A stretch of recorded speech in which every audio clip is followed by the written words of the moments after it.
Hola a todos los amigos del canal Cultura y Paranormal. El día de hoy vamos a estar hablando sobre el libro 1984, escrito por el amigo Eric Arthur Blair, más conocido bajo el seudónimo de George Orwell. Este libro fue escrito post de la Segunda Guerra Mundial entre 1947 y 1948, publicado en 1949.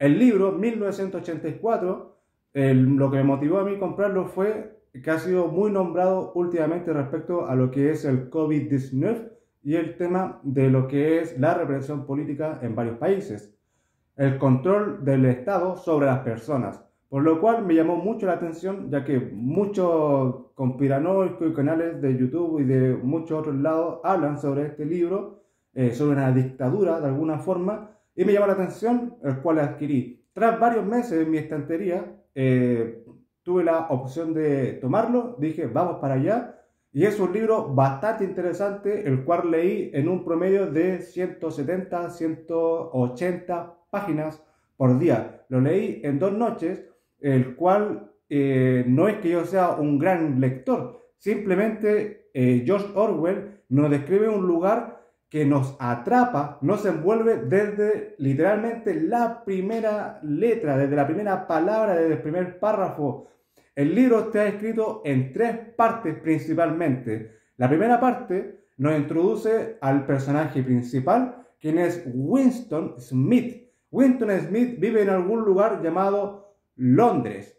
No se sabe muy bien, el libro no explica muy bien, ya que ahí existe una especie de desconocimiento del mundo exterior y prácticamente la gente vive por vivir. El señor Smith, Winston Smith, es un burócrata, ¿bien? Él trabaja para el gobierno, pero primera parte, él nos describe un mundo donde existe un gran líder, un líder que nos cuida, que nos protege, una especie de figura divina que va más allá de todos nosotros. Podríamos ya entender de que en este momento, en la primera parte, nos envuelve en este lugar lúgubre, oscuro, en un lugar donde existe un control y una vigilancia constante y existe una especie de miedo de las personas, mejor dicho, de los burócratas y de los del partido, a expresarse o a ser descubiertos o a ser, mejor dicho, acusados de ir en contra del partido, el líder. El libro, desde ya al principio de la primera parte, nos introduce a 2 personas, pero además nos introduce también a 3 estados principales. Primero, que es la prole o el proletariado, que son las personas comunes y corrientes que podríamos considerar dentro de este entorno aquellos que son libres, ¿bien? Que son libres en sí, pero que tienen una vida miserable debido a que un sistema hermético, por lo general, no funciona y hay escasez y hay privaciones de todo tipo. A continuación, en el medio están los burócratas. Los burócratas son aquellos que trabajan, entre comillas, en lugares, en especie de oficinas, en ciertos departamentos, para ayudar al gobierno. Son una especie de empleados públicos.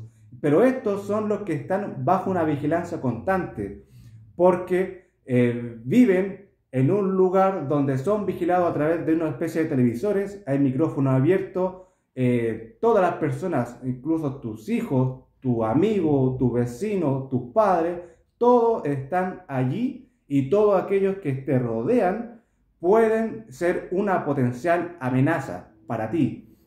A continuación están aquellos que son los miembros del partido. En este integrado vamos a hablar de aquellos del partido interior, que son los que trabajan directamente para la perpetuidad de esta especie de gobierno, de este gobierno totalitario, entre comillas.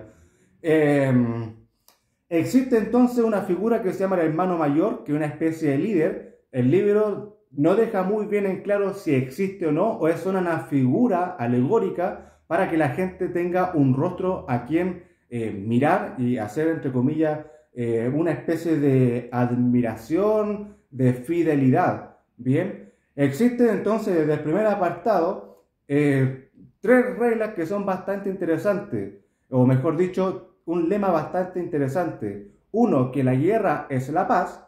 Segundo, que la libertad es la esclavitud y tercero, que la ignorancia es la fuerza. Este lema, la guerra es la paz, la libertad es la esclavitud y la ignorancia es la fuerza, es bastante luego explicada a través del segundo y el tercer capítulo de este. En el principio ya entendemos de que existe este lema, existe un mundo que estamos bajo una constante vigilancia que se perpetúa a sí mismo, ya que la prole, no existe una especie de sistema tan orgánico, por así decir. Tú puedes nacer siendo prole, pero puedes, de alguna manera, si tienes las características necesarias, puedes terminar siendo un burócrata. Y si eres un buen burócrata, puedes terminar trabajando para el partido interior. O sea, aquellos que trabajan directamente para el partido, para el líder, entre comillas.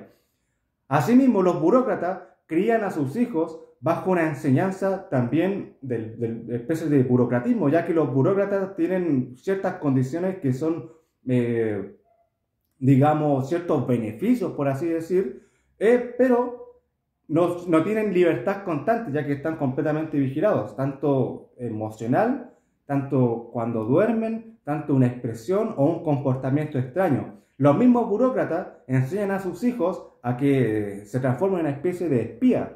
Y en este mundo donde todos son prácticamente tus potenciales enemigos, tus propios hijos te pueden acusar de traición al partido, y ahí está el problema. Los burócratas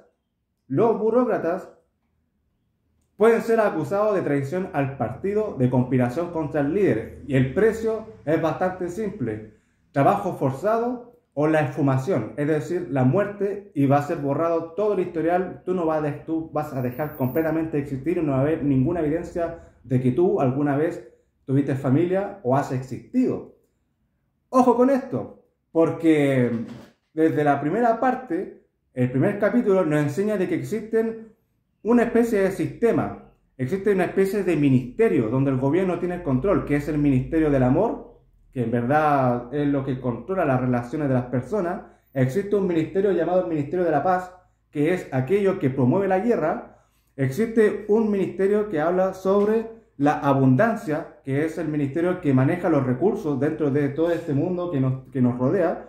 Y existe un ministerio que se llama el Ministerio de la Verdad, que es aquel que se dedica a eliminar eventos históricos, a preparar ciertos temas de cosas literarias, digamos, entre comillas, son los que mueven los hilos de la información que va rodeando este mundo. Ojo que el amor, la paz, abundancia y verdad son nombres, en verdad son eufemismos de todo lo contrario. El amor es odio, la paz es guerra, la abundancia es privaciones y la verdad es una mentira constante.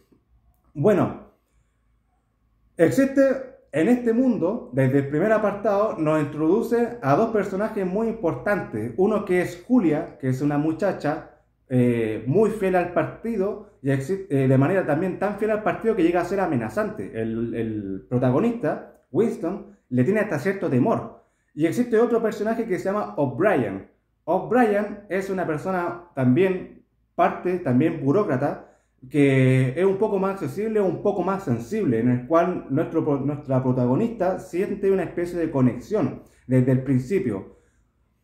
Además, se nos presenta que en este mundo existe una figura a quien adorar, que es el Gran Hermano, pero además existe alguien a quien odiar, que es Goldstein, que se puede considerar como una especie de la resistencia.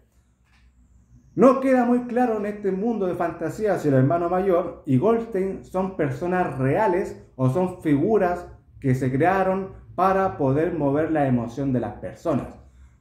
El libro, en el primer apartado, vuelvo a insistir, nos organiza, nos introduce dentro de este mundo bastante vasto. Yo no quiero ir más allá no quiero hacer un resumen total del libro y no quiero spoilear, pero nos hace una especie de introducción de un mundo que es peligroso, que es salvaje y que además podríamos considerar que es traicionero. En este primer apartado, como dije, se nos introduce a Julia y al amigo O'Brien. Acá en el segundo parte del libro, que habla bueno, el escritor George Orwell, en un giro bastante curioso, estamos hablando de un mundo oscuro y de repente habla sobre el amor. En esta segunda parte, la muchacha, quien es Julia, se abre, o mejor dicho, busca a nuestro protagonista en un sentido amoroso, es decir, siente a cariño o aprecio hacia él o está, entre comillas, enamorada. Cosa que no se puede expresar en este mundo que nos rodea, ya que ellos, siendo burócratas, están siendo vigilados tanto en sueños, todas las características faciales, todos sus pensamientos, cualquier elemento que sea, cualquier acto humano, inclusive el amor, que de alguna forma haga sospechar de que no son fieles al partido, estos van a ser o llevados a un campo de concentración o vaporizados, es decir, negados a su existencia y eliminados para siempre. En este sentido, Julia tiene un cierto romance, ¿bien? En este sentido, como siendo burócrata, se da a entender de que no pueden tener hijos. Y la única manera de tener hijos en este sistema es solamente para perpetuar este sistema. Es decir, el hecho de tener hijos en esta novela 1984 es simplemente para perpetuar el partido político. Y es de esa misma crianza, o sea, es un deber por el gobierno y esta misma crianza que es siendo una especie de arma a doble filo, ya que tus propios hijos te pueden delatar.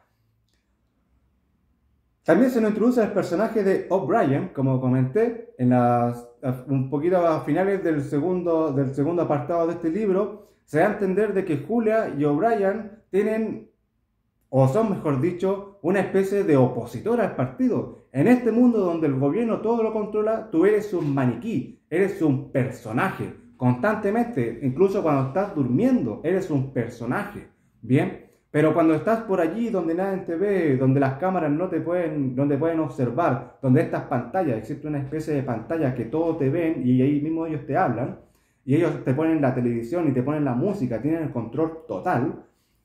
Cuando tú no estás bajo esta vigilancia, en un lugar recóndito, donde no haya micrófono y nada, se empieza a hablar sobre una revolución. Y aquí es donde Julia habla sobre una revolución de manera donde intenta destruir el sistema por dentro. Y el amigo O'Brien intenta también destruir el sistema, pero de manera un poco más organizada con lo que es, entre comillas, la resistencia. La resistencia es un grupo de resistencia, valga la redundancia, pero de personas que no se sabe cuántos son. Todo es un secreto, ya que es peligroso saber quiénes son la resistencia, cuántas personas son. Todo esto se maneja bajo un gran secretismo. Podríamos decir entonces que existe una especie de resistencia, ¿cierto? Existe una cosa de querer destruir este mundo bajo el control, ¿cierto? Es un mundo bastante fascinante. Cabe recalcar de que en este mundo existen 3 continentes. Uno que es Oceanía, que es donde viven los protagonistas y donde transcurre esta historia, que es al parecer una parte de Europa, y América, toda América. Existe Eurasia, que es una parte, me da por entender que es de Rusia y un anexo con África, y está la parte de Est Asia, que se describe como el lugar oriental, China, Japón y unas islas por aquí y por allá. Existe un terreno que es disputa, ¿bien? En este mundo existe una resistencia, ¿bien?, que intenta destruir este sistema que está en Oceanía, que es donde nuestro protagonista está. No se sabe qué ocurre en otros lados, pero también se entiende de que no existe guerra como tal. Las 3 potencias mundiales, Oceanía, Eurasia y Estasia, al parecer están en una especie de guerra constante, pero en verdad no existe tal guerra. Ojo, spoiler, ya que la guerra es la paz, es decir, existe un acuerdo de no atacarse. En verdad, todo lo que ustedes ven a través de información en este mundo es una falsa. Existe un lugar de disputa donde nadie quiere reclamar, nadie quiere tomar un centímetro del otro para que no exista una especie de gran guerra, entre comillas. Las 3 superpotencias están de acuerdo en mantenerse alejados y en hacer creer a la población de que existe una constante guerra, que hay que odiar al enemigo y que existe una especie de enemigo interno, que es Goldstein, que es la resistencia. Se le enseña en este mundo entonces a odiar a los enemigos, que son las otras potencias, pero también odiar a la resistencia y acusar a cualquiera que sea disidente, entre comillas, del partido político. La tercera parte del libro es la más macabra para mí, y aquí voy a entrar hablando de una manera mucho más personal. La tercera parte del libro es abominable. Literalmente es como ver la película Saw. La película Saw, ya sabes, terror psicológico con terror físico. Bien, en la tercera parte, nuestro protagonista, no quiero hacer spoiler, nuestros protagonistas, Julia y Winston, son descubiertos de alguna manera por la policía secreta, es decir, por aquellos que son parte del partido. Existe una especie de policía secreta que se dedica a escuchar todo y a buscar a aquellos que son parte de la resistencia o en contra del gobierno. Aquí en esta tercera parte se nos introduce a otros personajes, o mejor dicho, nos vuelven a nombrar a otros personajes que fueron descritos en los capítulos anteriores. Personas que al parecer eran buenas o que eran fieles al partido y que de manera a veces hasta inconsciente fueron descubiertos de que sentían ya cierto repudio o en verdad cierto odio por este sistema gubernamental todopoderoso que coartaba las libertades de los burócratas. Entonces, en este tercer apartado existe, tengo que decirlo, una de las partes más curiosas, más aterradoras que jamás haya leído yo en algún libro. Es más, mientras yo iba leyendo de capítulo en capítulo, vamos a tratar de mostrar el libro, la tercera parte, y todas las partes van por sus capítulos. Capítulo sub 3, y aquí va avanzando, va avanzando, va avanzando. Capítulo sub 4 y así sucesivamente. El problema era de que estaba tan inmerso en esta historia que es contada a través de los ojos de Winston en primera persona, nos muestra cómo él es de alguna forma torturado y reeducado en un lugar donde se le llama el Ministerio del Amor. Al parecer, porque ni él sabe exactamente dónde están. Están en un lugar secreto. En el Ministerio del Amor, él presume, ya que allí se le enseña a tener odio, a odiar al enemigo y a amar al líder, al gran hermano mayor. En esta sección, como vuelvo a insistir, es más una especie de psicología. Existe más un terror físico, bajo las torturas constantes y a través del doblegamiento del yo mismo y de la verdad. Es aquí donde nuestro personaje descubre de que él ni siquiera existe, no existe realidad. El partido lo mueve todo, el partido lo sabe todo y el partido puede hacer todo. Incluso, según el libro, que 2 más 2 es 5. Y tú vas a estar reeducado hasta que estés convencido de que 2 más 2 es 5 y que el partido y el hermano mayor es lo mejor para todas las personas. En este apartado, tengo que decir que me ponía muy nervioso, la tercera parte sobre todo me ponía muy nervioso, ya que en el primer apartado nos enseña este mundo, en el segundo apartado hablamos del amor, del romance secreto obviamente, ya que en este mundo no puede haber ciertas conexiones amorosas con las personas, es un amor prohibido entre comillas, y es agradable de hecho esta segunda parte, porque a mí me gustan mucho las novelas que son entre comillas de amor, o románticos por así decir, pero en el tercer apartado tú no sabes si la Julia, que era la amante, era o no era quien acusó a nuestro protagonista.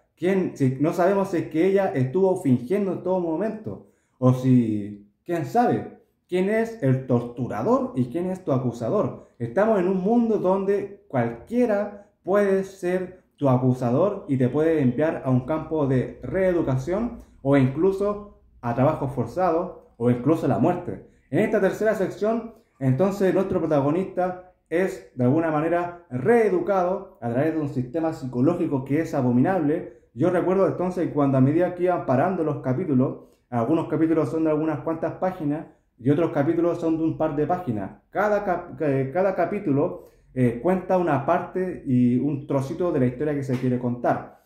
Entonces, yo paraba cada cierto tiempo paraba y me fumaba un cigarro y era tanto el nerviosismo de que no podía, entre comillas, tomar el cigarro o tomar el encendedor. De verdad, era un terror psicológico pero enorme. Estaba envuelto en un nerviosismo y en una trama de saber quién es tu traidor. Ya que, vuelvo a insistir, tú estás viviendo la experiencia del protagonista, Winston Smith. En esta tercera parte, entonces, se da a entender de que el gobierno es todopoderoso. No quiero llegar a los spoilers, pero sí llegamos a una parte final. El gobierno conoce cuáles son tus terrores más internos y va a jugar con ellos para doblegarte y reeducarte y transformarte no en un nuevo hombre, sino en un robot, en un esclavo para este sistema. Una especie de loquito andante, pero que sigues siendo un burócrata, sigues teniendo ciertos beneficios, pero tú prácticamente eres un ser que ha sido lobotomizado, podríamos considerarlo de esa manera, lobotomizado, claro.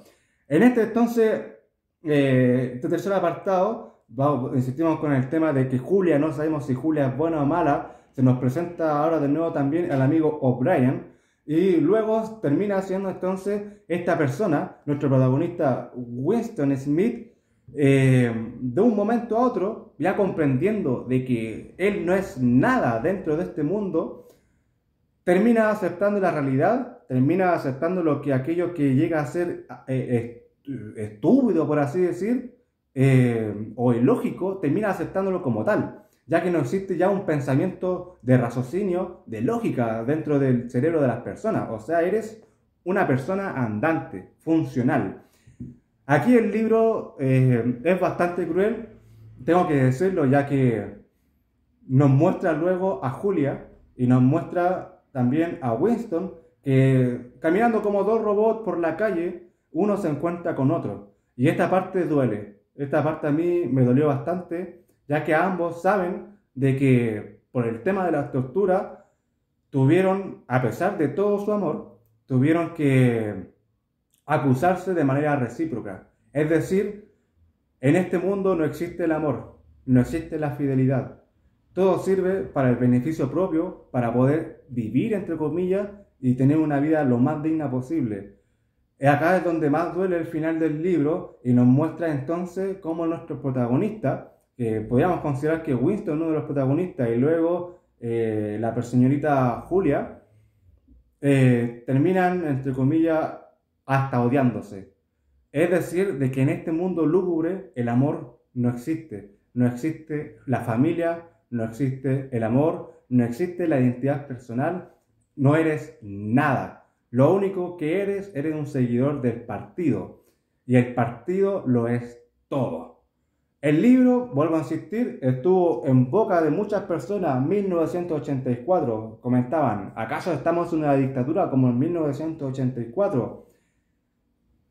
Podríamos incluso considerar algunos países totalitarios, como ustedes entenderán, después de la posguerra, como el mundo del nazismo, la Unión Soviética, entre comillas también hoy en día lo que es el tema de Norcorea, lo que es el tema de Cuba y algún otro régimen donde la libertad, entre comillas, no existe, donde solamente existe el poder del gobierno.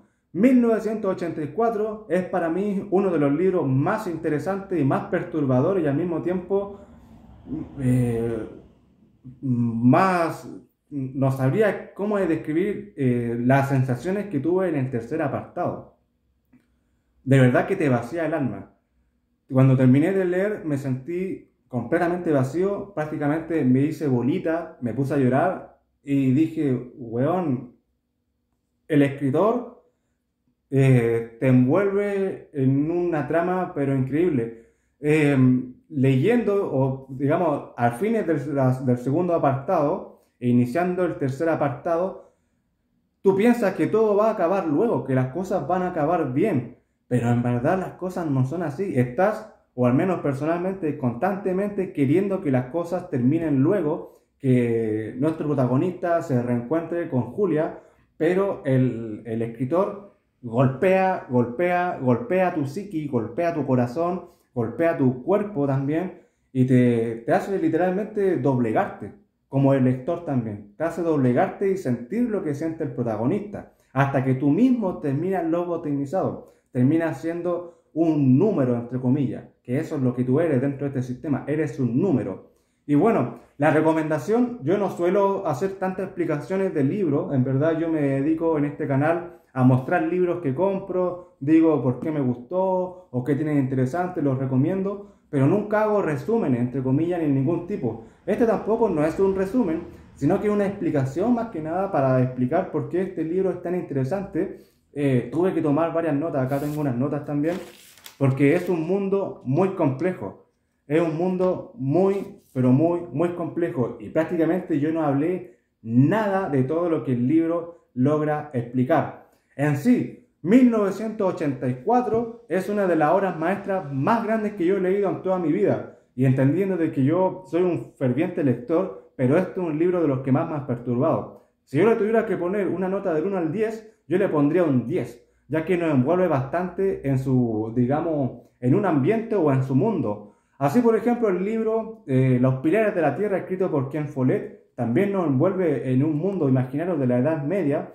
Este libro nos envuelve en un mundo imaginario utópico donde el mundo es controlado por tres grandes potencias que tienen el control absoluto sobre las personas. O sea, en prácticamente 370 páginas nos describe un lugar que tú puedes ser parte de él, tú estás viviendo en él. Existe una adaptación a una película en blanco y negro bastante antigua, el cual no he visto, pero sé que existe, también que lo recomiendo observar, si les gusta más ver la película, no sé qué tan fiel es al libro. Existe también ciertos resúmenes en internet, y voy a tomar una frase que tomé de un video que se llama, de estos que hacen como resúmenes a través de dibujos, que uno de los comentarios decía allí de que tú no puedes considerarte un intelectual sin haber leído este libro. Y de verdad, es una apertura, o apertura mejor dicho, mental, pero de par en par. Si el lobo estepario me introdujo a un mundo de fascinación, más allá de lo que es ser una persona tan fría, tan, digamos, conservadora, podríamos así decir, 1984 te derrumba todo paradigma político. Lo que quiero decir que no existe izquierda o derecha, existe un poder gubernamental. Puede ser un rey, puede ser un agente de derecha, puede ser un republicano, puede ser un socialista, un comunista o cualquier desquiciado que tenga el poder y que tenga el ejército, los medios de comunicación y que tenga además, podríamos así decir, el control de los recursos también. Cosas que hemos vivido, el libro está, pero nada, no puedo decir nada más, no quiero dar más detalle, no quiero hacer spoiler. 1984, mi libro favorito era El túnel de Ernesto Sábato. Tengo un nuevo libro de Ernesto Sábato también, pero en 1984 se ha transformado en uno de los libros más importantes y al parecer uno de mis libros favoritos, si es que no el favorito. 1984 de George Orwell, una obra maestra.